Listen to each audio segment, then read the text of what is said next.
chegamos na aula de hoje, tá? Aí, né, pessoal, é assim, hoje eu ia falar de direito, mas essas 2 semanas do direito, elas têm sido de lascar, né, gente? Elas têm sido de lascar essas 2 semanas, né? Coisas, assim, surreais, né? Vocês devem, quem está acompanhando a realidade sabe o que eu estou falando.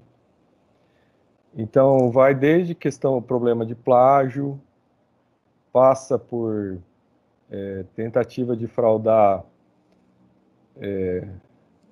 o processo de seleção automática de ministro no STF, passa por problemas, né, de aplicação da lei, né,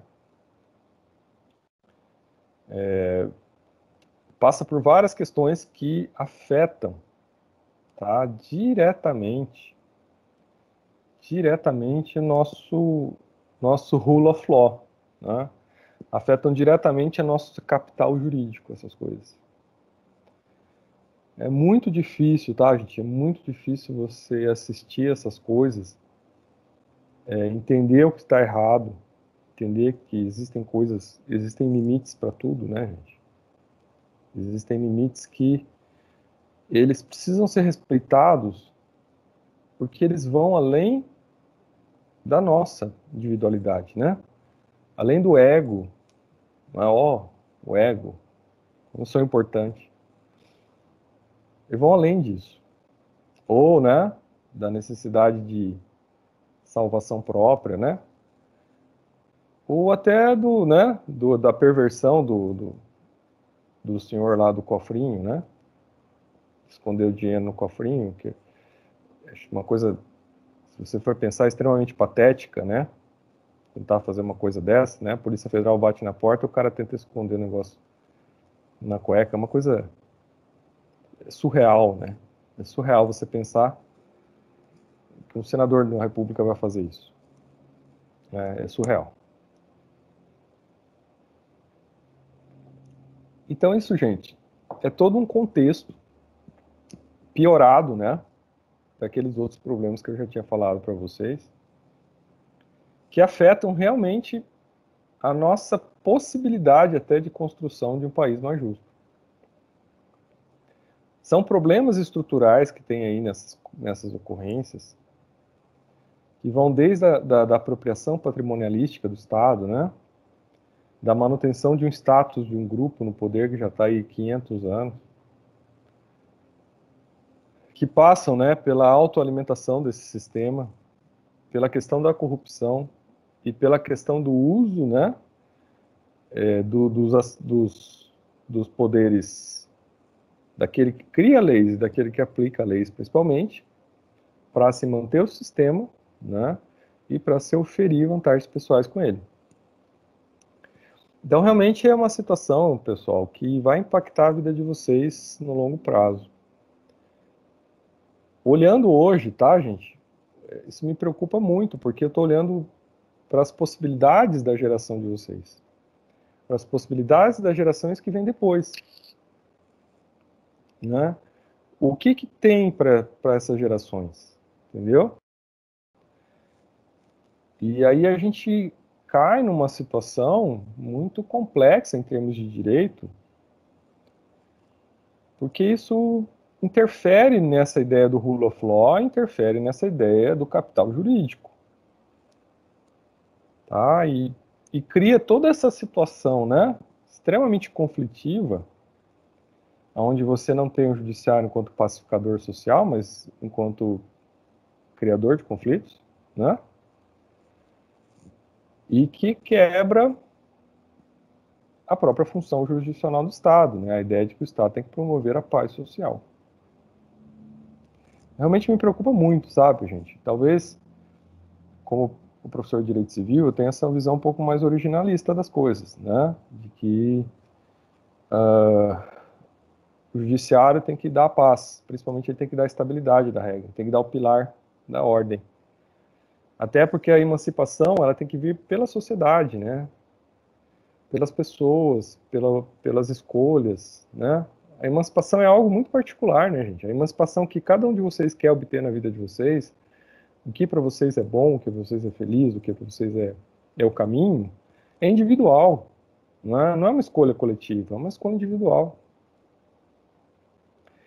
Né? Até recomendo um livro para vocês que chama Cântico, tá? Da Ayn Rand, que ela trabalha muito com essa questão. Ela trabalha numa sociedade totalmente coletivizada, né, onde as pessoas até não são chamadas mais pelo nome, mas são chamadas por números.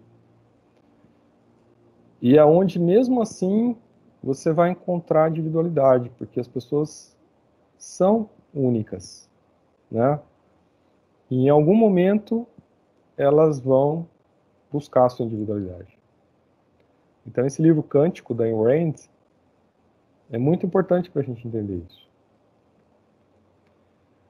E, pessoal, entrando aqui então, né, passando por essas 2 semanas que não foi fácil, tá, gente? A gente olhar isso e ter os limites do nosso poder de ação, né? Os limites daquilo que a gente pode contribuir, pensando no melhor, né? Não pensando nada pra gente, né? Olhando assim, falando, cara, e aí? Como é que você ajuda a resolver essas coisas? E ver as próprias limitações, né? Que não adianta você estudar muito, você saber muito, você não tem um poder de ação. Infelizmente é isso. Né? Porque as mudanças em termos de estruturação coletiva, né, de interferência nos frames, interferência nas coisas, nos drives das pessoas, isso é uma coisa muito de longo prazo, que vai além da nossa existência até. Né? E daí a nossa limitação e a angústia que isso traz no tempo, né? É como se fosse um esperando Godot, né? Sentado na estrada e olhando essa banda de coisa errada passar. Né? E você não ter o poder de ação para mudar essas coisas. E daí, gente, a gente tem que fazer aquilo que a gente pode, não é? Eu acho que essa é a grande lição, né, da vida. Até semana passada a gente terminou de ler o último livro lá do nosso grupo de leituras, né, que é a História da Paz. E a gente estava até discutindo isso, né? Você tem que fazer o que você pode. E aquilo no qual você teve acesso. A gente está discutindo que, por exemplo, esses conhecimentos que a gente está discutindo aqui, gente, eles são conhecimentos muito sofisticados, né? Eles são conhecimentos, por exemplo, né, de negociação, de resolver conflitos pacificamente, sem precisar do judiciário.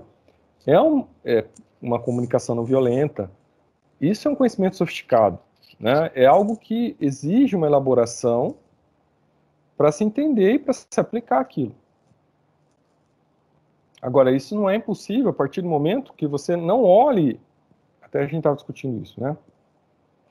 Se eu olhar para o geral, né, e ver o geral, a gente imerso num país patrimonialista, né, desigual, com uma violência simbólica estabelecida do Estado, né, contra o indivíduo, daqueles que se apropriam do Estado contra o indivíduo, né, a desigualdade também econômica,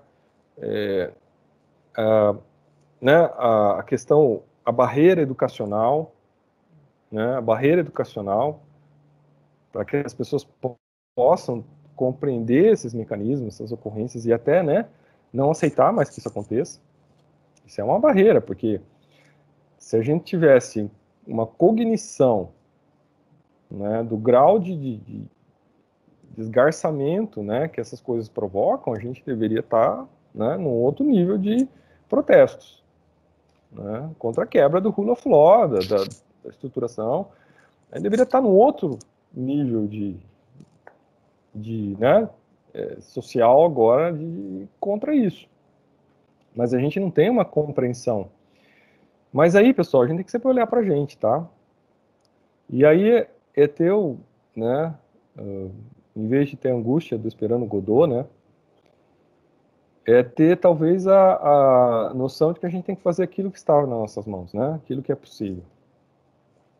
Então, se eu consigo, se vocês conseguem ajudar as pessoas que estão perto de vocês a se comunicar melhor, a resolver um conflito, se vocês conseguem, né, estabelecer negociações melhores nas relações de vocês, que possa ser mais positiva, menos conflitiva, né, e isso vire um hábito na vida de vocês, a gente já ganhou.